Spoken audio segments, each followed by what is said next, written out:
Thank you. So let us get started.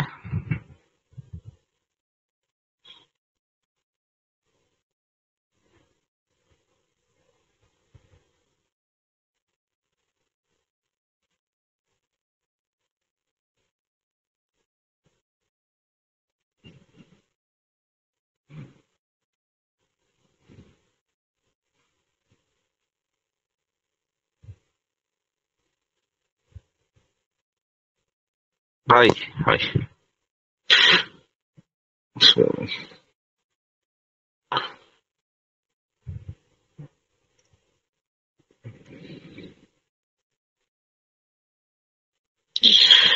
okay.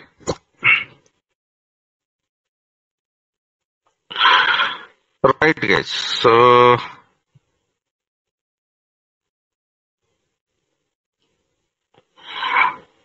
there's one product line from Microsoft which has came up, which is basically called as Azure Data Studio. Okay. So there is always a debate saying that, sir, is this Azure Data Studio something to do with Azure? Do I need to understand everything? What are the different things that are available? So let us try to understand what it is. Okay. So to manage databases, okay, Microsoft has a product line. Yes. Following product lines. Right. The first one is SQL Server Management Studio. So this is a very old product, very stable product. Okay, when I say old, I am not saying, I'm not trying to tell that the latest version is also old. What I'm trying to tell is this product has been there from past. Okay, right. And then we have something called as Azure Data Studio. Okay. The basic perspective of both of them are, yeah, Harish, I think that is under progress. Okay. The basic idea is, okay, whenever let us assume that you are using database and you do very simple activities like, okay, so for example, let me put it in this way. Okay. Okay. So if you are a developer, okay, and you are just writing queries,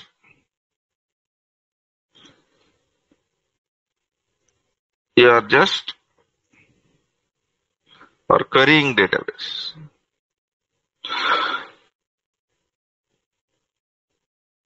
You're just querying, viewing results, etc. Then Azure Data Studio is for you.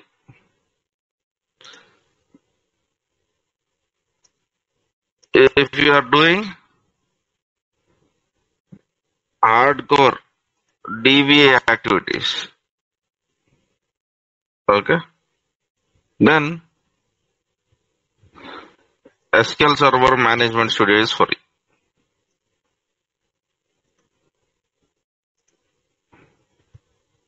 Okay, so SQL Server Management Studio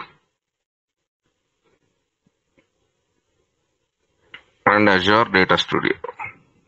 Okay, so this is also one tool which helps you to connect to databases, write some queries and all of that stuff. Now if you go over here, you can download, you can install.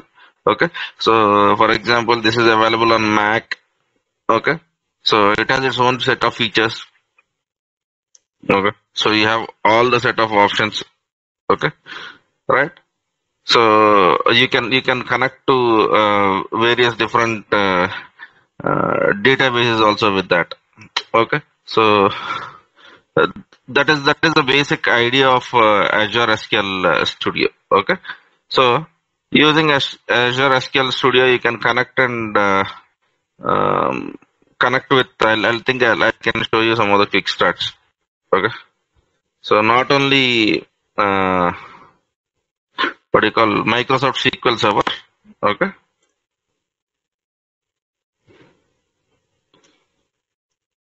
Azure Data Studio can be used to connect to other database engines as well. Okay. Like Postgres. Okay.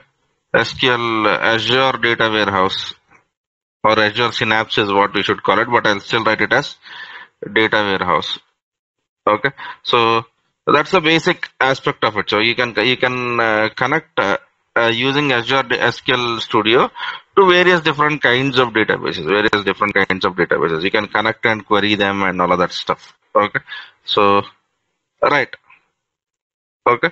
So there are some quick starts, and generally this is not something which we as admins are really interested in. This is basically a tool which is used by your dev or test community to execute their application. That's it.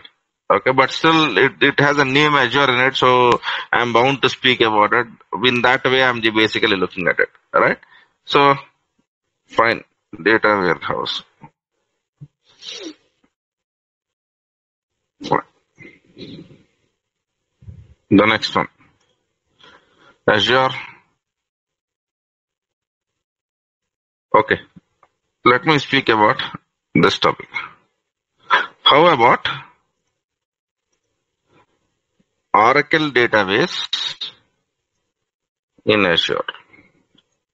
Okay, there are some of the people who have these databases which are Oracle. So if your company is using an Oracle database, does it mean that I should not be using Azure, or how does it work out? So let us basically see what is Microsoft trying to basically deal when it comes to Oracle. Okay, right. So first let me log in into portal.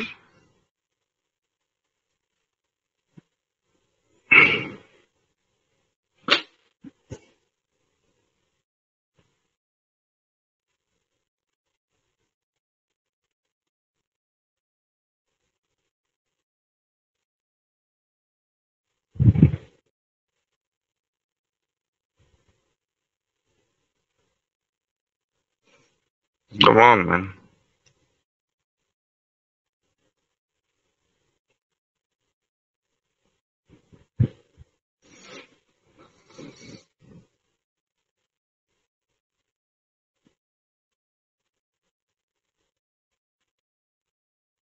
Okay.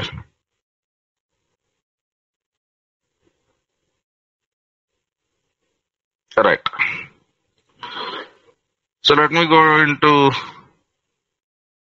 all services.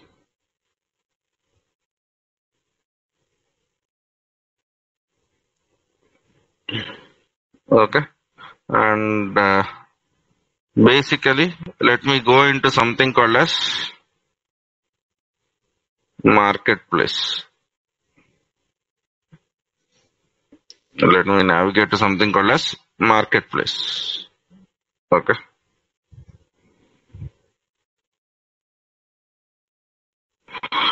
And in this marketplace, basically there are many things which you can do. Okay. Right. So one simple thing which you can do is you can create a virtual machine, and then you can basically create a data and all of that stuff. But let me try to show you this one. Okay, let me put this enterprise edition.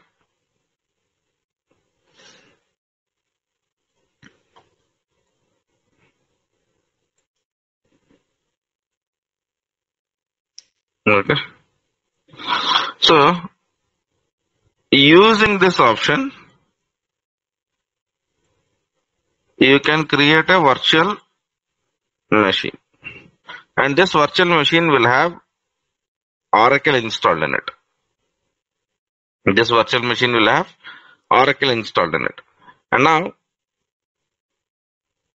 using this stuff, you can basically create a virtual machine and then connect into the Azure and then in that launch, what do you call, in that login into Azure, and then basically do the stuff, If you can create databases and all of that stuff, right? So if you want connectivity, Oracle comes up with its own set of commands which you have to execute, Okay.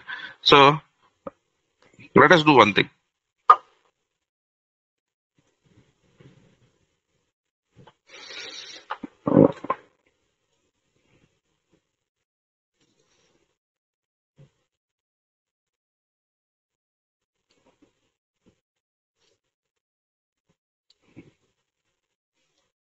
Okay. So navigate to Azure Marketplace and launch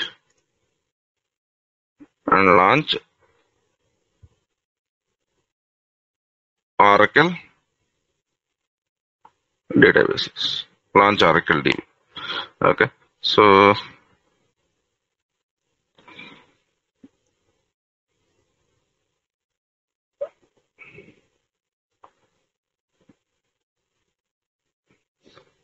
if you're using Oracle, this is what you need to basically look at. Okay. Right. So fine. If you want to understand a little bit more on Oracle use cases, what you can do is, let me try to give you a documentation link. Oracle disaster recovery in Azure. I wrote Microsoft document. Yeah. Good. So I'll be giving this page's link. Okay. If you come from databases background, please have a look at these things. Okay. Oh, sorry. If you come from database background of Oracle, please refer these ideas. This is very much, it will tell you the whole context. Okay. So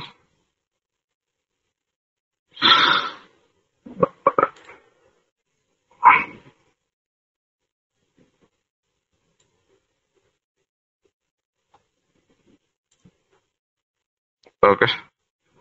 Right.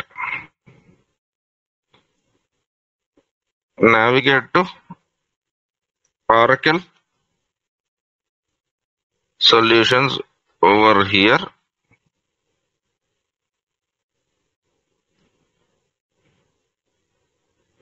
Okay.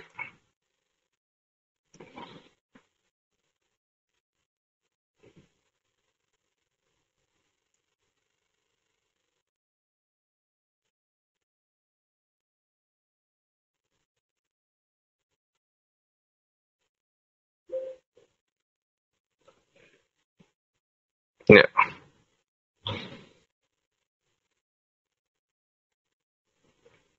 Yes.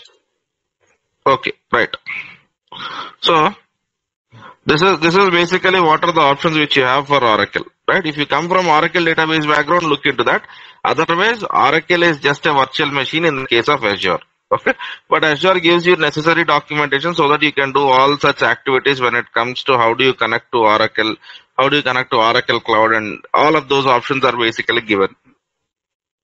This is basically what Azure tries to do when it comes to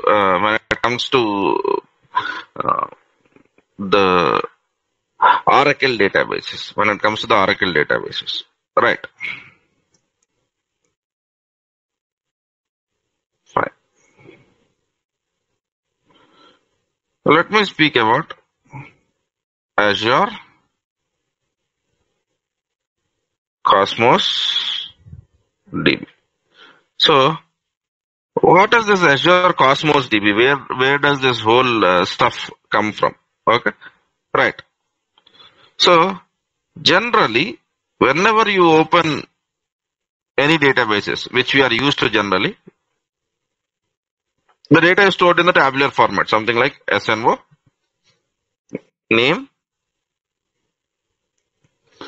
phone number, okay, something like this, right? So here we will be writing SNO, some name, some phone number, okay, and then some name, some phone number. So our data is basically organized in the name in the tabular structure. So this is something which we would possibly tend to call some table. Okay, so let us assume that this table is student table. Okay, so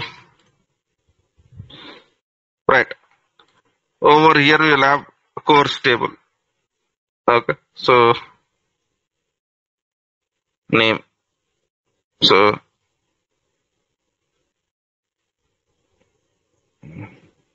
okay, 3 is AWS. Okay, now we will have one more table generally to tell the transactional data, to have some kind of a transactional data which is called as student courses. Okay, so where I'll be writing serial number. Serial number is not required, but it's okay. Okay, let me not call it as SNO, let me call it as ID. Okay, so here I'll be calling it as SID. SID means student ID. Okay, course ID. Now student 1 had joined a course which is Azure. Student 1 has joined a course which is AWS. Student 2 has joined a course AWS DevOps. Student 3 has joined only Azure. Something like this. I can basically come up with this. So your data basically is relational in nature. So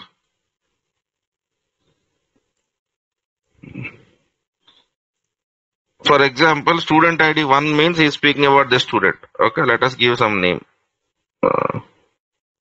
Okay, now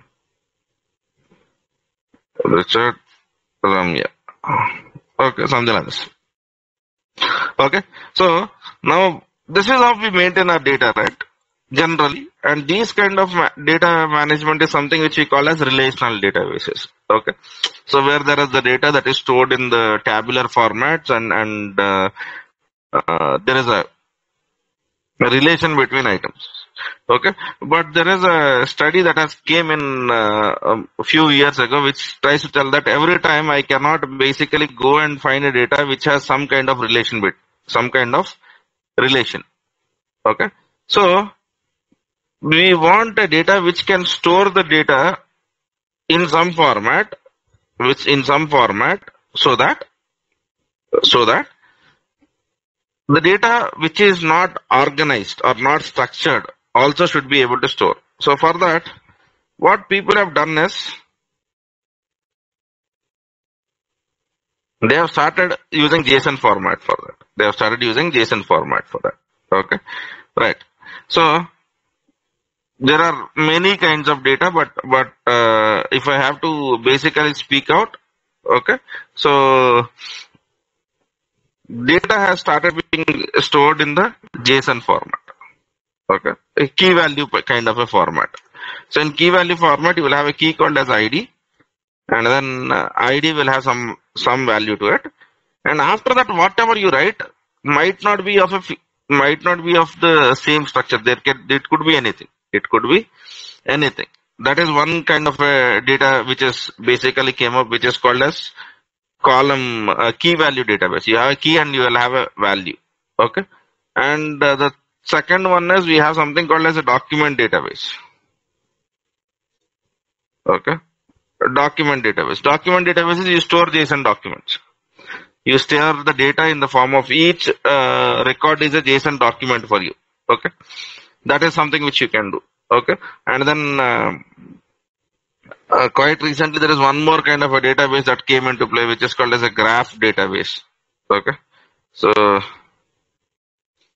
I'm not sure whether, okay. If you basically, you can find out what a graph database is very easily, but yeah, so go into graph databases and then you will find out what is this graph database technology. Interesting technology, but if you want, I can basically open this stuff for you. This is a strange kind of relationships. So when attributes meet with each other, okay. So what is this whole graph technology and how does the stuff works? Okay. The easiest way to understand this graph databases is your social media.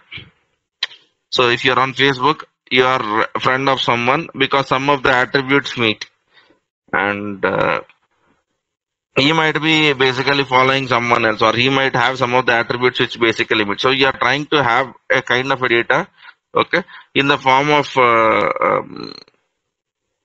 relation. So Facebook is the easiest example to tell this kind of a database, okay. But so you have basically a graph kind of a database, okay. So there are different kinds of database that have came up. So document database, key value database, okay, key value pairs. So key value pairs is something which we use a lot in going down the line. Internally, when we use Kubernetes stores everything in key value pairs. Okay. So to do these kind of activities, what Microsoft has done is Microsoft has developed something called as Cosmos DB. Okay. So now let me name some applications. Okay. So I'm quite sure that I need an image. Okay. Where is this? MongoDB.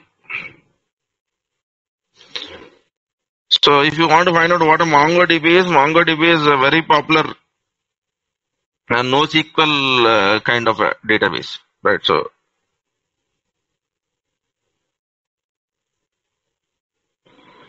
you have MongoDB. Let it be normal. Okay. You have a Mongo database. Okay. And then there is one more thing which is called as Cassandra.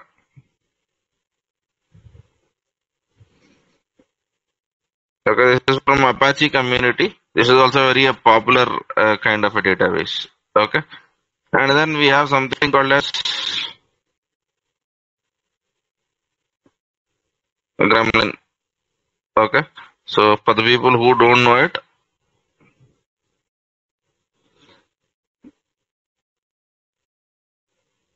okay.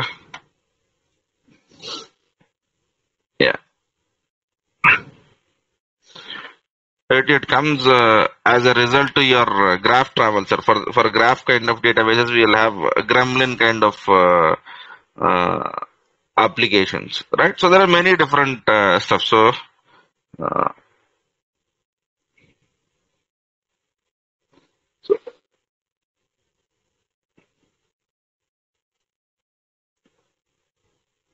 let me use this. Okay. Right. So you have these kind of different. So we can take a virtual machine and basically deploy everything. But we have discussed something like platform as a service. So for this, what Azure does is Azure tries to give you something called as Cosmos DB Azure. Okay.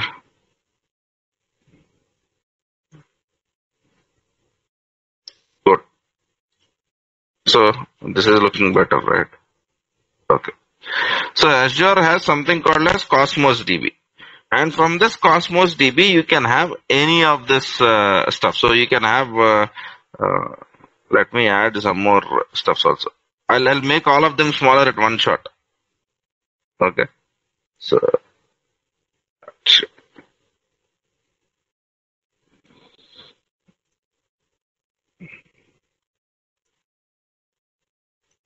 So we have etcd. Okay. So I think mostly we have put everything over here. So now using Azure Cosmos, what you can possibly do is, okay, right? You can have a Cosmos DB, okay, and your customer might be using any of these solutions, and you can expose, okay, Cosmos DB to the outside world. To the outside world, if your customer is using HCD, you can give him a HCD basic specific solution. So these are called as APIs. Okay. So all of these databases don't generally have a query language. They have an API. So they are exposed to the outside world using APIs. So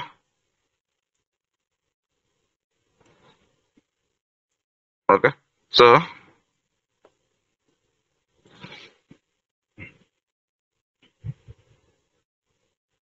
okay.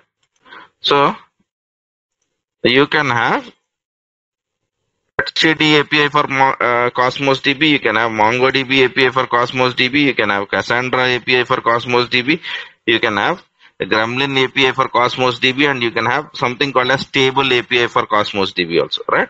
So, and this will be your application. Okay.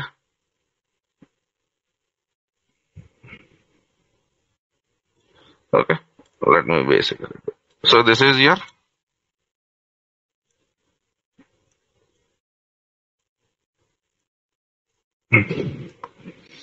application. So now if you look into this, we have one database which will give you these many options. That is basically what an Azure Cosmos DB is, right? So if you want to basically understand what are the different kinds of differences between SQL and NoSQL, there are many options, many kind of articles that are present, but I can give you an Azure article. Okay, so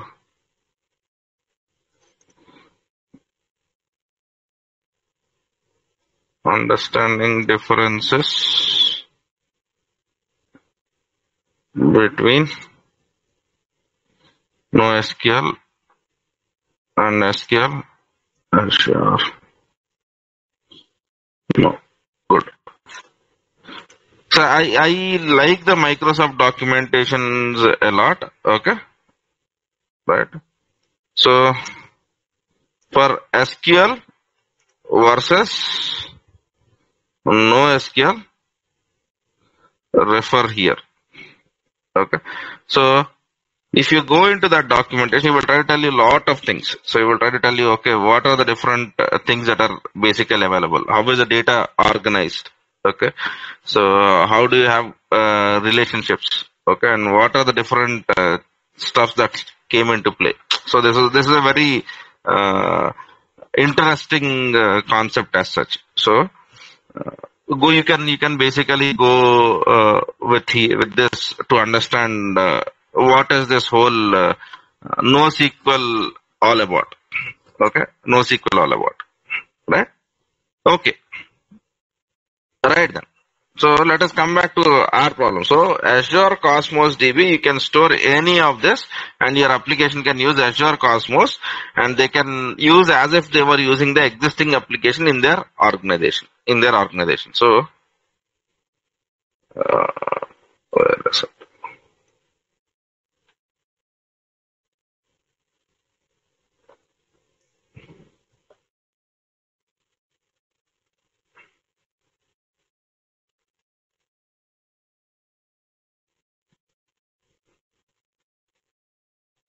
Okay, Azure Cosmos DB, Azure Cosmos DB,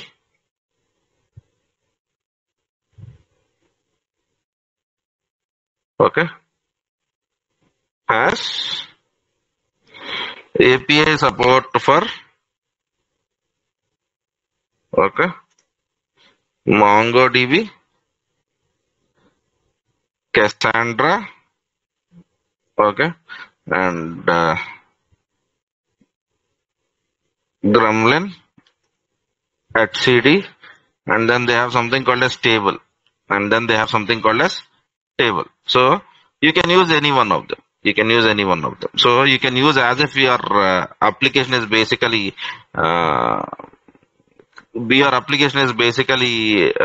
creating or your application is basically working with any of these APIs. So for example, I have an architecture where my application was using etcd. Okay, so now I can go into Azure, create a virtual machine and install etcd on my own, or I can basically export whatever was there in etcd into Cosmos database, and then basically I can get it started. Okay, so right, so let us go ahead and creating an Cosmos. Okay, or let me put it in this way: popular use cases. Okay, NoSQL databases, NoSQL is widely used from application codes. So, for example, you would be calling this from C#, you would be calling this from Java, you would be calling this from Python. Okay, you would be calling this from any other technologies, etc. So this is where NoSQL is most widely used. Okay, so we have a developer basically from his code directly trying to interact with the Cosmos database or NoSQL kind of a database, because they don't have a formal SQL kind of a query for that. Yeah, Microsoft has given a table API with which you can basically do some SQL kind of stuff, but the whole point is that's just not it. Okay, so let me write one more popular stuff over here. So Python and then JavaScript. So if you're using Node.js, etc., you can basically call Cosmos DB from there. Okay, right. For okay,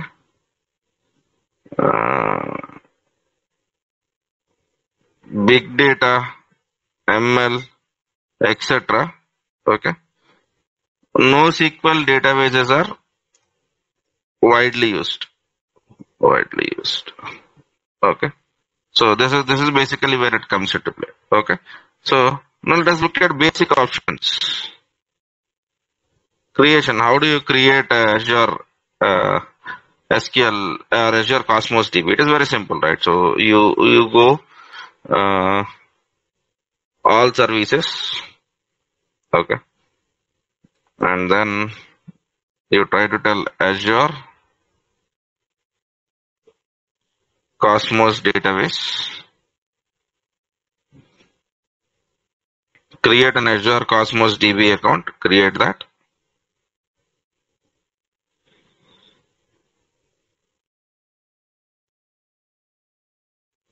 Okay. Then it will ask in which resource group are you trying to create it. So let us create a new record called as other DB. Okay. You don't deal with anything. Your code deals money. So for the people, there are some questions. Let us answer them, because this is theoretical stuff and I don't want you to keep on waiting, right? So in organizations, is Azure Cosmos DB widely used in organization, right? They might widely use it, sir. So because whether every organization will have a need to go for a NoSQL, we will not know, right? So that's how it works out. Okay, right. So do we deal with APIs? You don't deal with anything unless you are writing code. If you are writing code, yes, you deal with APIs. Okay, right. Okay, right. So let us go over here and then give some name. So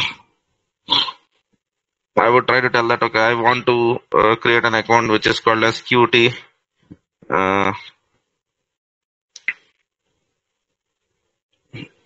Cosmo DB.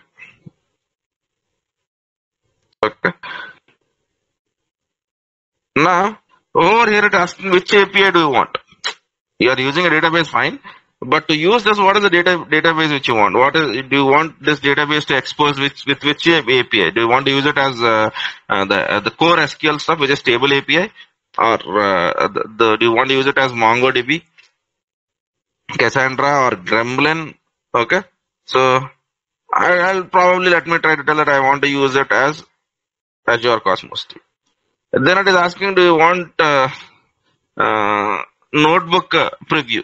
So if you enable notebook preview, so you will be getting that Jupyter notebooks and all of that stuff. Okay, so he's trying to tell that do you want to apply free tier discount? So with Azure Cosmos DB, you will get this is a possible discount. So let us have it, and then it is asking, where do you want this stuff? Do you want this database to be geo-redundant? Yeah. Do you want multi-enable rights? Yes. And which version of the stuff do you want? Okay. And then let me go into next. So how do you basically connect? Okay. Which connectivity do you want to have? Do you want to connect from all the networks? All the networks within all the networks within Azure, or do you want to give a public endpoint, or do you want to give a private endpoint? This is same as what we basically do in Azure SQL. Okay. Next, and then just click on review and create. I'm not creating it. Okay, because we really okay. Let me create it. It's okay. Fine. Okay. So let me click on create.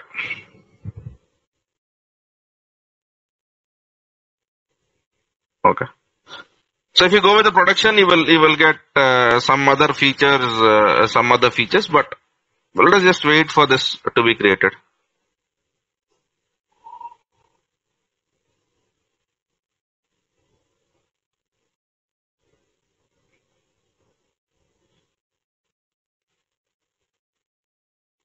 Okay.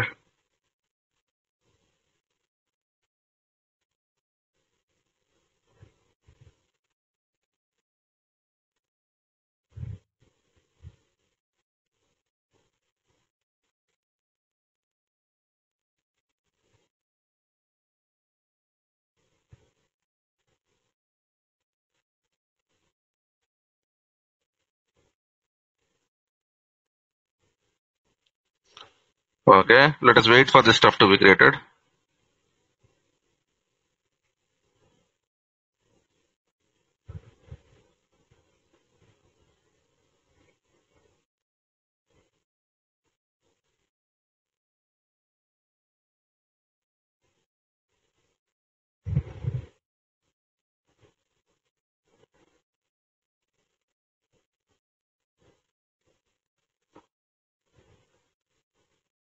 So this is a one-stop solution for any kind of a database with any kind of an API. That's basically what it means. Can we be able to create this Azure Cosmos DB from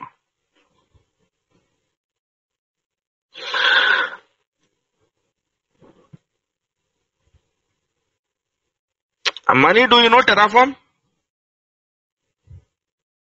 Or do you know Terraform? Yes. So if you know Terraform, I am quite sure that you know that Terraform. There is a concept called as resource provider and resources. Yes.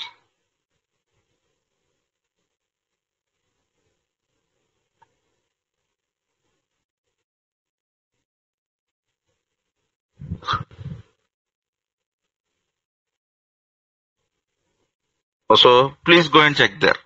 Okay, there will be every resource that is available, which will be supported. If you want to know how, go and read that documentation. Yes. Let us wait for this to be created, man. So yeah.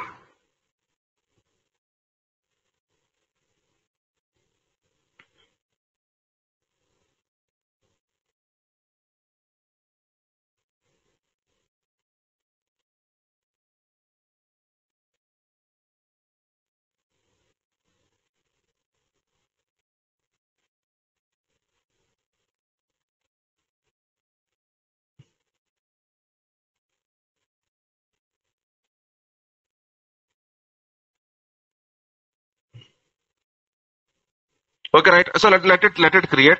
Okay, so creation. Okay.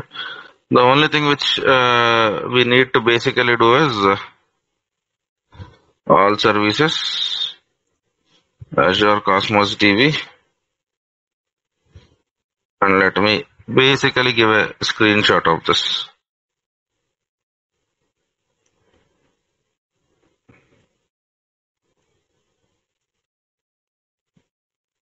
Okay. So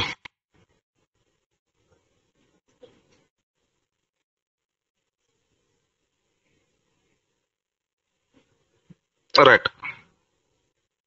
Okay. So create a Azure Cosmos DB account with the API of your choice. Okay. So for example, you can go with the core, the SQL kind of an API, or you can basically choose the Mongo API or whatever it is, whatever you want it to be. Okay. So it is 78. Yeah.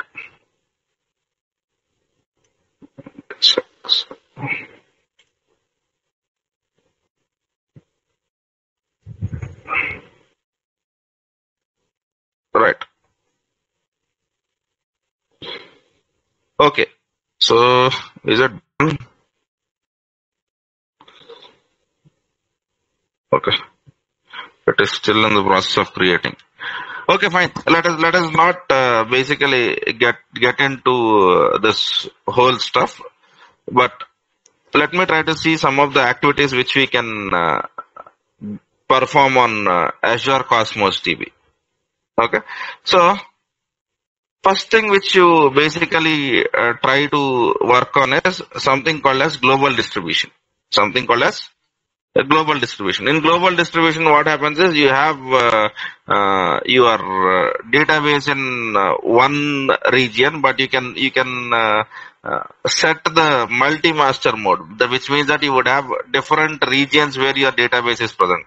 That is basically called as global distribution, and we do all of this from code mostly.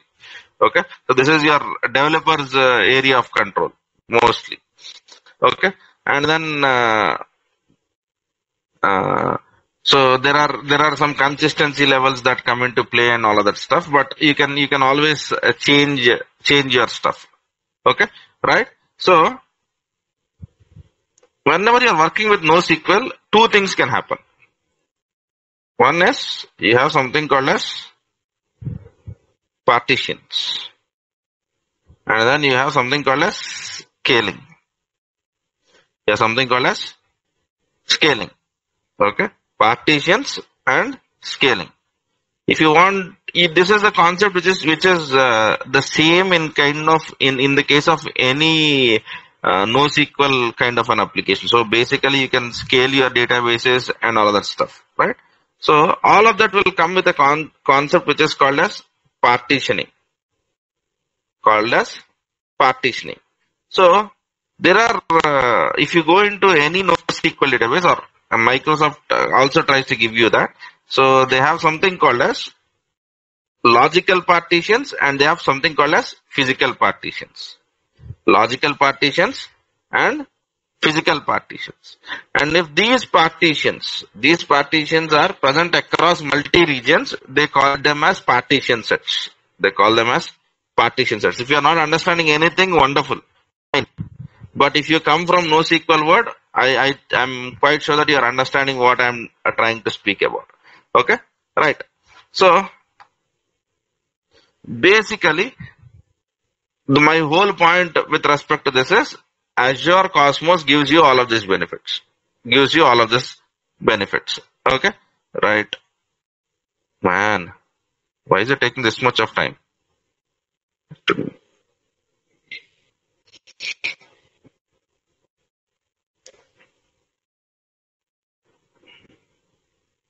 Okay, it is still under progress, but I'll show you some of the functionalities. So are you seeing replicate data globally? Okay, So this replicate data globally is that global distribution concept which I was trying to speak about. Now what happens is your data will not be present in one region. You can select multi-regions, right? So, and the data can be queried from any region. They will be under replication. That's basically what it means. And then every database will have some consistency rules, and then that is basically what this default consistency is trying to speak about. And then here you can scale databases. But to scale databases, we have to understand what is a partition key. So in the NoSQL, we'll have partition keys. Okay. So first partition key which we all know about is the primary key, which is ID. But they can have composite keys also. They can have secondary logical partition keys and sort keys and all of that stuff. Okay.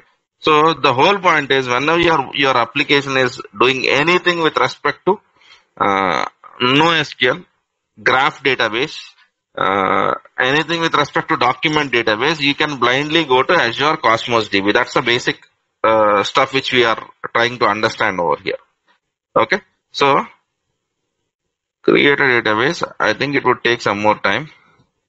Not sure why it is taking this much time. Generally, it would not. Oh, I think MongoDB API is that causing all of this? No, it is still under creation.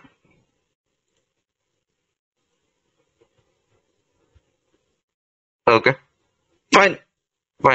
So to your developer, your life is again the same. So you click on this connection string and you try to tell the connection string is if you want to view the data, you will get into Data Explorer, right? So they are all grayed out, but I'm trying to tell you, okay?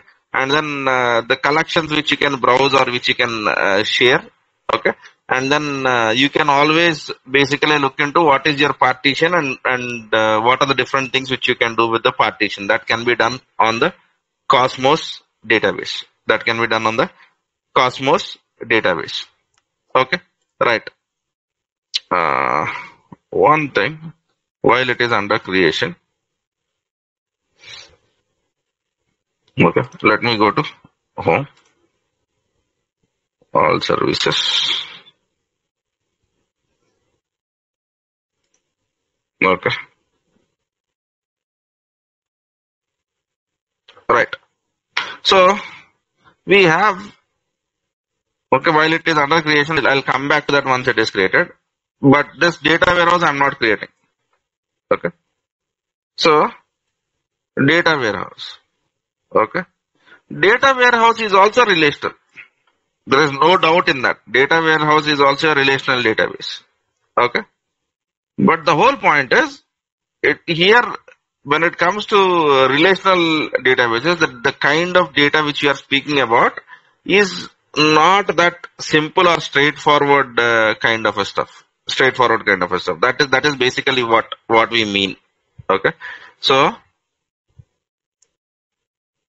I'm quite sure that you might have heard about this term called as data warehouse.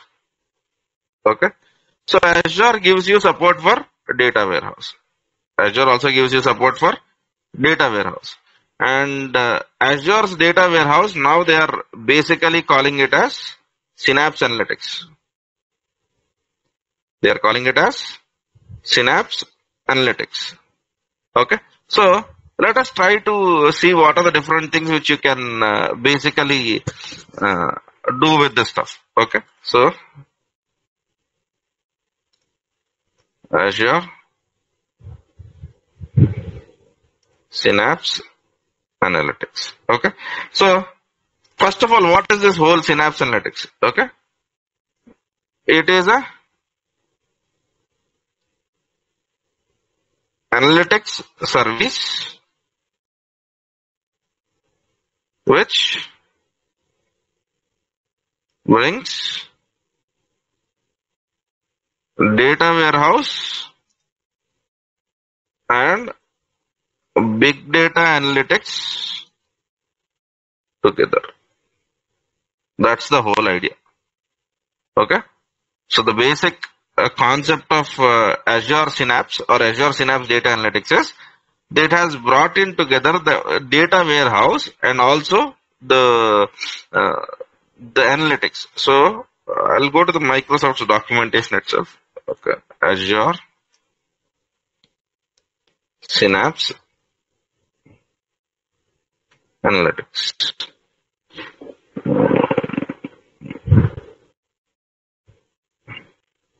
This is blog. No, I don't want blog. No, Azure Synapse Analytics documentation. Yeah. I think this is much better. Okay. So this image tells you the whole story. Okay. So basically, ingestion of the data happens even if you are speaking about data warehouse and all of that stuff. But Azure Synapse tries to bring in this concept. Okay. So from big data kind of solutions, you can bring your data or ingest your data into any big data store. Okay.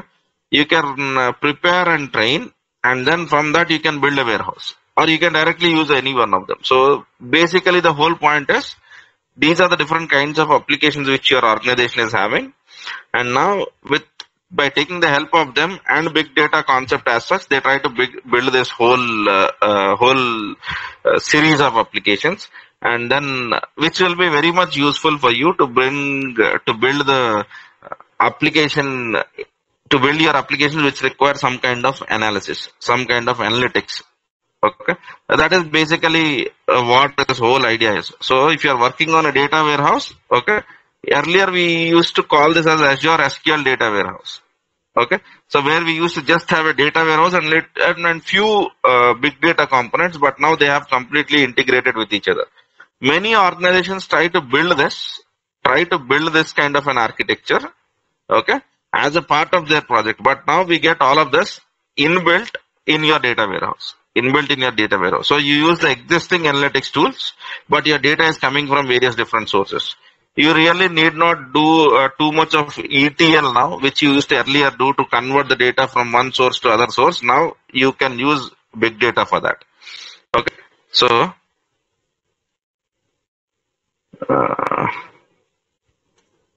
basic components. Okay. All right. Okay. Oh, my battery is running low. Yes. Okay. So I'll not get too much into it, but if you come from the data warehousing background, you can implement all the stuff which you do with respect to data warehouse over here, and also it gives you the ingestion capabilities. That's the whole idea of Azure Synapse. But okay, understand one thing very much clearly. So some of the people, for you might have heard this term data warehouse for the first time. Okay, some of you might be in the classroom. Okay, so as an admin, I need not know all of this. And as an admin, the only thing which I need to know is, okay, how can I create resources? How can I basically do some administrative activities like alerting, okay, taking the backup at a max, or having the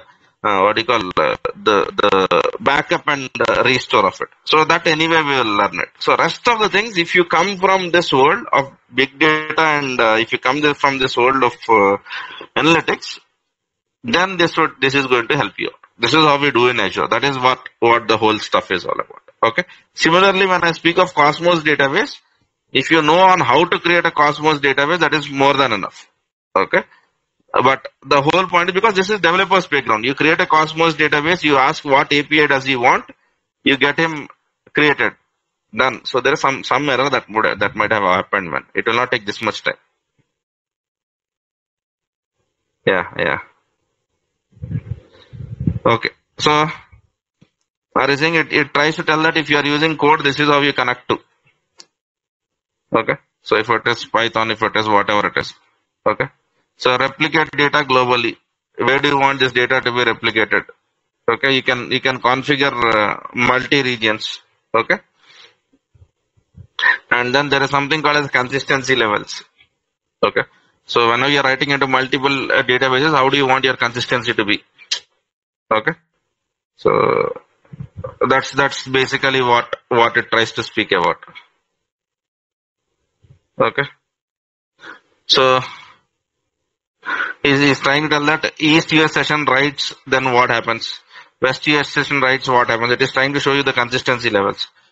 Because if this is for the people who don't understand it. So if you go with strong, you go with bounded stainless, okay, stainless, and consistent prefix. These are all the different mechanisms, and you can select whatever mechanism which you want, right? But session is most widely used. That is what he's trying to tell. Okay, and then at any point of time, if you think that you want to scale this database, you can easily do that.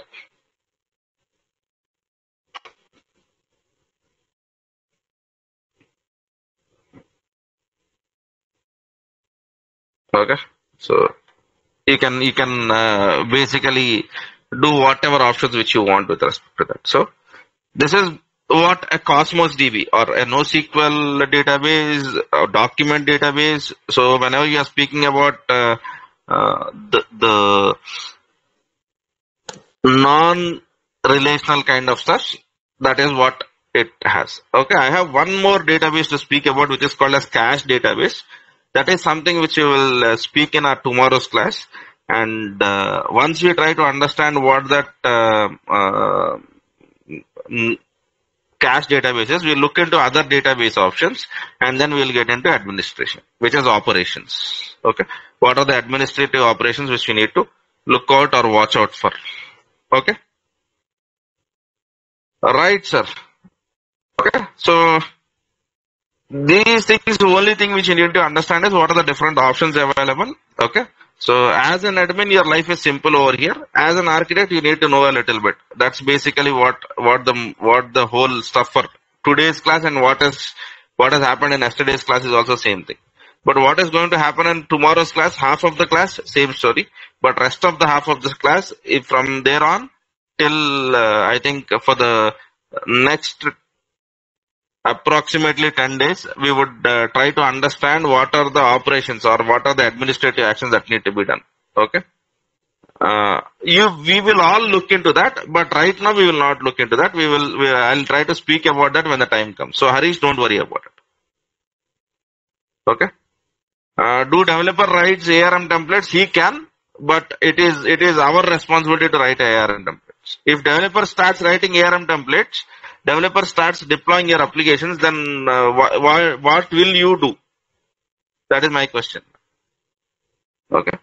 Developers can write it. For them, it is a cakewalk. But developers want you guys to write it. Okay. Okay.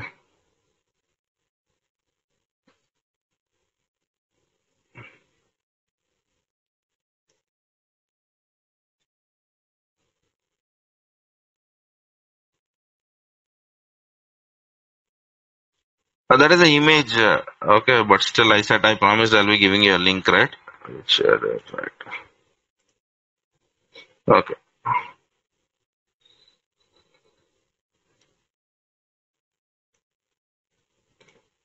Okay. Refer. Yeah. All right. Yeah, I've done that. Okay. Right. Okay then. Yes. Yes. We'll be learning that, sir. Just have patience. That's it. Okay. You cannot learn everything. So is it? For me, it is very simple. I can take what do you call 5 hours of 8 hours classes or 8 days of 8 hours classes every day and finish the curriculum. I don't think so that will help you. So you will know everything in 8 days in that case. But will you be able to do? That's the whole point. Okay. So please have patience. Let us go one by one. Yeah. Right. Thanks for your time. All right. Okay, guys. We'll meet in DevOps class, and then we'll continue it from there. All right.